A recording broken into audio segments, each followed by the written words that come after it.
안녕하세요. 절대값TV의 명품 PD 한PD입니다. 작년부터 유명한 전문가들, 그 다음에 유튜버들, 부동산 유튜버들이 무슨 이야기를 했냐면 올해 8월 전세 가격이 폭등한다. 임대차 계약이 갱신이 되면서 그동안 상승하지 못했던 상승분을 한꺼번에 반영하니까 8월에 가격이 폭등한다. 전세 가격이. 자, 그렇게 많이 떠들었어요. 자, 그래서 그 얘기를 믿고 많은 투자자들이 이 전세값 폭등을 기대하고 갭 투자를 많이 했어요. 특히 똘똘한 한 채. 자, 그래서 지금 그분들이 지금 개피를 보고 있다. 자, 지금 현재 그분들의 예상과는 달리 굉장히 좀 의아한데 이렇게까지 전세 매물이 증가할 줄은 저도 예상을 못했는데 전세 가격이 폭등은 안 하더라도 강보합 정도는 할 수 있다 그렇게 생각을 했어요. 근데 전세 가격이 약세로 갔고 전세 매물이 증가하고 있다라는 거예요. 자, 근데 그러면 그분들이 왜 예상이 틀렸는가 생각을 해보면 금리를 무시했다. 전세 시장에서 대부분의 그 사람들은 전세 대출을 받아서 전세를 살아요. 이번 상승의 가장 큰 원인은 저금리였고 그 저금리를 가지고 많은 사람들이 전세 대출을 받아서 프리드 해가지고 집들을 임대해서 살았던 거예요.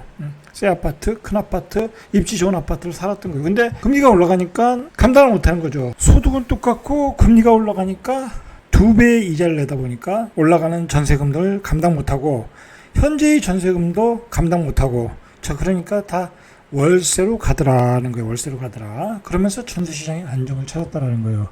자, 그러면서 지금 경기도 같은데 예를 들어 경기도 그 새로 입주하는 아파트 같은 경우는 전세가율이 20%에서 30% 아무리 낮아도 45% 40%까지 나오거든요. 20%에서 30%라는 얘기는 전세 손님이 없다는 얘기야. 그 원인은 바로 금리 폭등이었다는 거야. 그리고 작년에 이 전세 가격 폭등을 예상했던 사람들이 올해 이렇게 금리가 올라갈 줄 몰랐죠. 그렇죠? 우크라이나 전쟁이 일어나서 원유 가격이 폭등하고 이렇게 금리가 올라갈 줄을 몰랐던 거죠. 자이언트 스텝, 빅 스텝. 이거는 예상 못했다는 거죠. 자, 그만큼 우리가 시장을 예측한다는 것은 우리가 모르는 변수가 많기 때문에 이게 굉장히 어려운 거라는 거, 어려운 거다. 그리고 일단은 가격이 많이 올랐다고 하면 그때부터는 경계심을 갖는 수밖에 없어요. 서울의 올해 입주 물량이 굉장히 모자르거든요. 그래서 전세 공급에 조금 문제가 있다. 전세 공급이 모자르다라고 했는데 전세 물량이 한 달 새에 7.3%가 늘었다. 전세가 안 나간다는 얘기, 안 나간다. 이번 주 전국 아파트 전세 가격이 전주 대비 0.06, 전국적으로 서울은 마이너스 0.05. 전세 가격이 크게 빠지는 건 아니에요. 워낙 전세 물량이 모자른 약보합으로 가고 있다라는 거, 약보합으로. 이제 그러나 경기도는 물량이 충분하거든요. 마이너스 0.10. 자, 인천도 마이너스 0.07, 부산도 0.04. 대전, 대구 전반적으로 다 빠지고 있다. 6대 광역시. 아파트 가격이 10년 만에 최대폭 하락을 하고 있다. 전세 가격이 약세니까. 전세 가격이 약세면 항상 매매 가격은 약세로 갈 수밖에 없어요. 서울의 매수 심리가 3년 전으로 돌아갔다. 지금 서울 아파트 매매 수급 지수가 84.3, 84.4. 자, 대구나 세종은 70대 중반이에요. 그러니까 아직은 매매 수급 지수가 그렇게 낮은 편은 84.4가 2019년 7월 83.2 유사한 수치라는 거예요. 자, 2019년에 87.2, 지방이 92.8 낮은 수치라는 거예요. 자, 그리고 수도권은 87.2, 지방은 92.8 각각 13주, 14주 연속 하락. 자, 이런 상태에서 연초에 많은 그 다주택자들이 다주택을 정리하고 서초, 강남, 용산 그 똘똘한 한 채로 갭 투자로 많이 들어갔어요. 시장이 이제 똘똘한 한 채로 다 몰릴 수 있다. 이게 이제 유동성이 그쪽으로 다 몰릴 수 있다.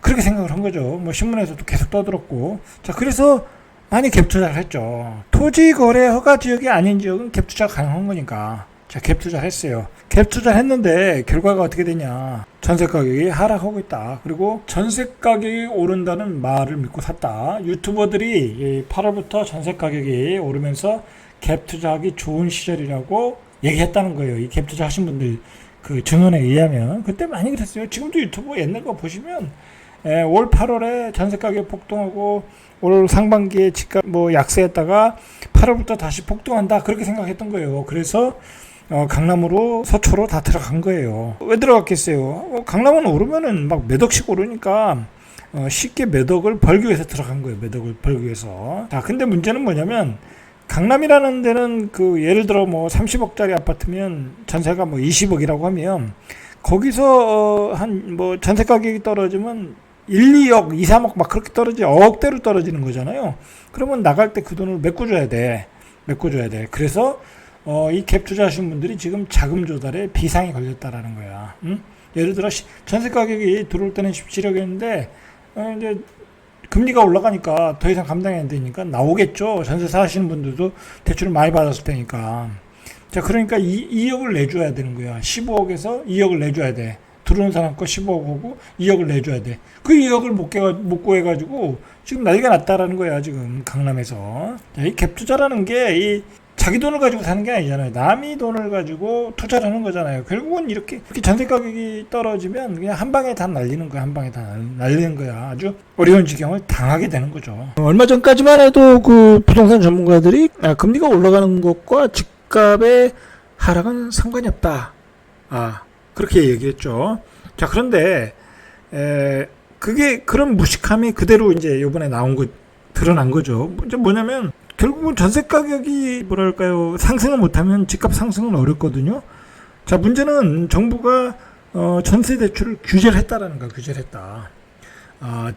총 부채 원리금 상환 비율 DSR을 적용했다라는 거. 그래서 대출 규제가 많아서 전세 대출을 원하는 만큼 받을 수가 없다라는 거야. 자기 소득 대비 대출을 받을 수밖에 없으니까 상승분에 대해서 더 이상 받을 수도 없고 금리도 폭등해서 받을 수 없고 그래서 전세 가격이 안정이 됐다라는 거. 안정이 됐다. 자, 요즘은 심지어는 임차인에게 전세금을 시세보다 많이 받는 대신 대출이자를 지원해주는 임대인도 등장했다는 거야. 자, 한국부동산원에 따르면 올 들어 서울 평균 아파트 평균 전세 가격이 0.48, 전국 아파트 평균 전세 가격이 0.43 내렸다.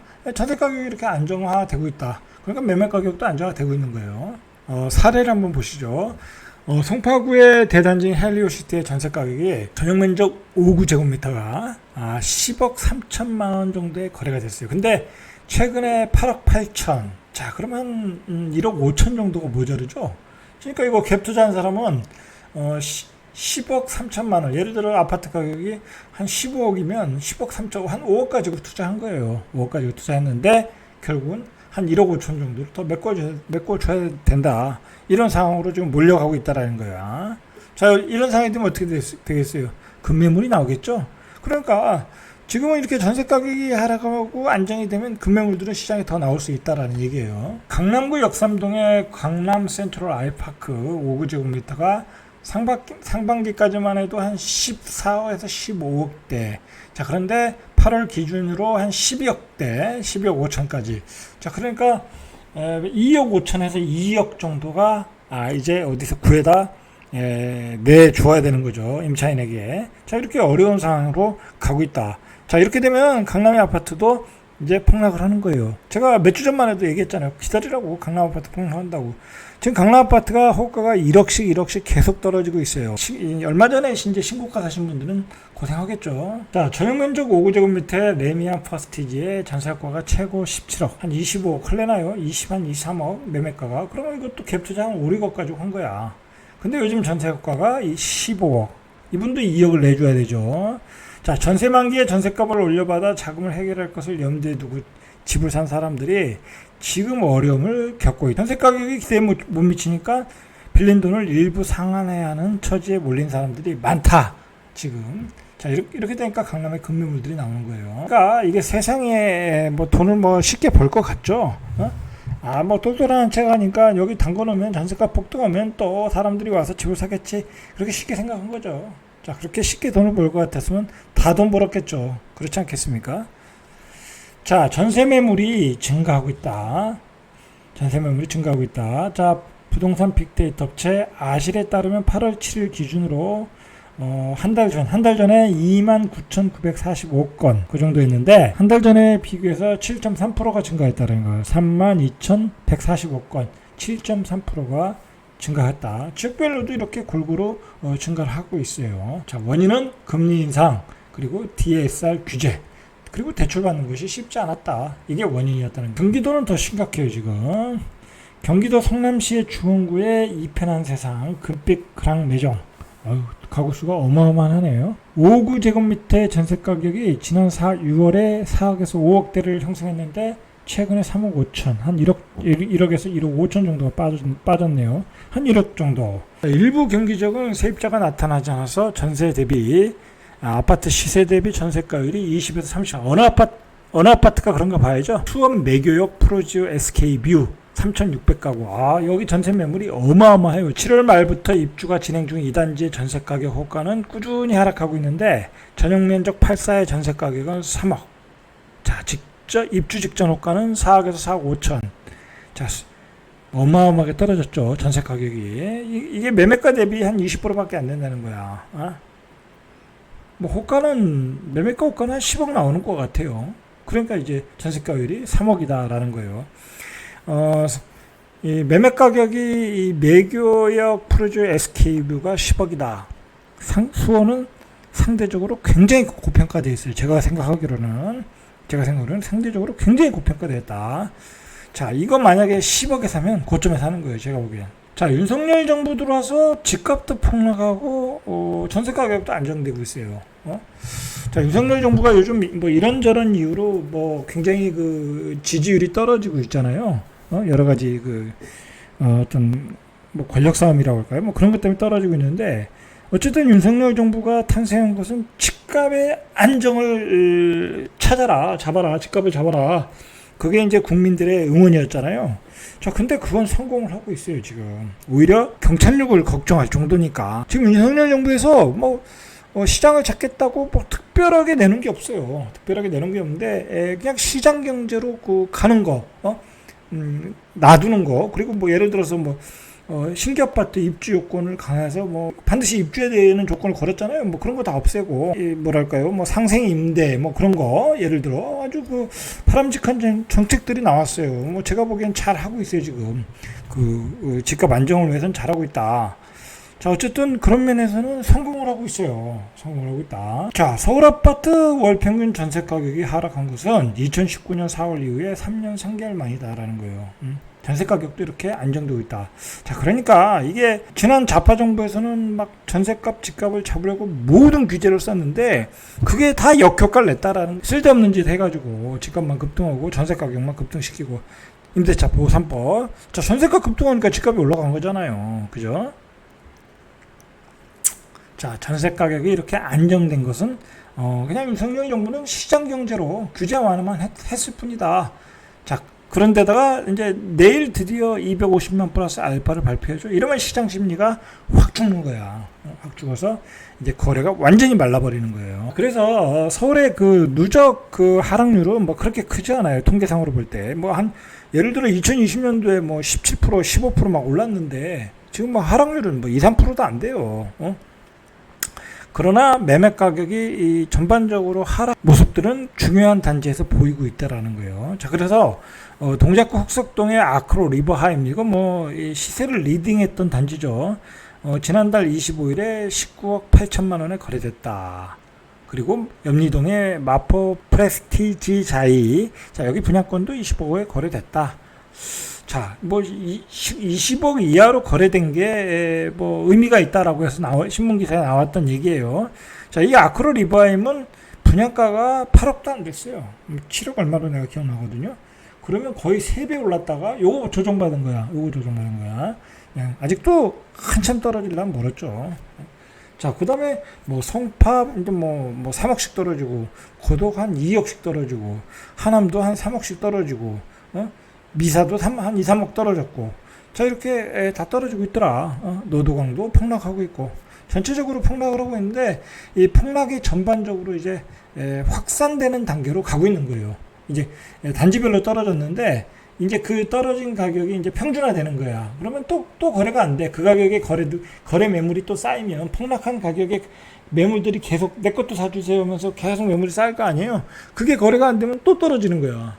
레벨 다운 오는 거야. 또. 자, 지금 서울 아파트 매매 수급 지수가 84, 2019년 7월 첫째 주가 83.2, 자, 이제 매매 수급 지수는 이제 거의 이제 뭐 바닥권으로 갔다. 이제 뭐 거의 매수세가 말라가고 있다라고 보시면 돼요. 자, 결론입니다. 정세 가격의 안정과 폭락은 뭐 매매 가격에도 매매 가격의 하향 안정화에도 굉장히 중요하다. 아직까지는 뭐 급매물이 나오고 있지만 그 급매물이 나오고 그 누적 하락률로 보면 그렇게 많이 떨어지지 않았다. 예를 들어 2020년도에 한 20% 올랐는데 지금 뭐 3%도 안 떨어졌다. 그러면 앞으로도 계속 떨어질 수 있다라는 거예요. 자, 아직도 멀었다. 아직도 서울 경기도권은 아직도 멀었다. 자, 그렇게 생각하시면 될 것 같아요. 이상 절대값TV의 명품 PD 한 PD였습니다.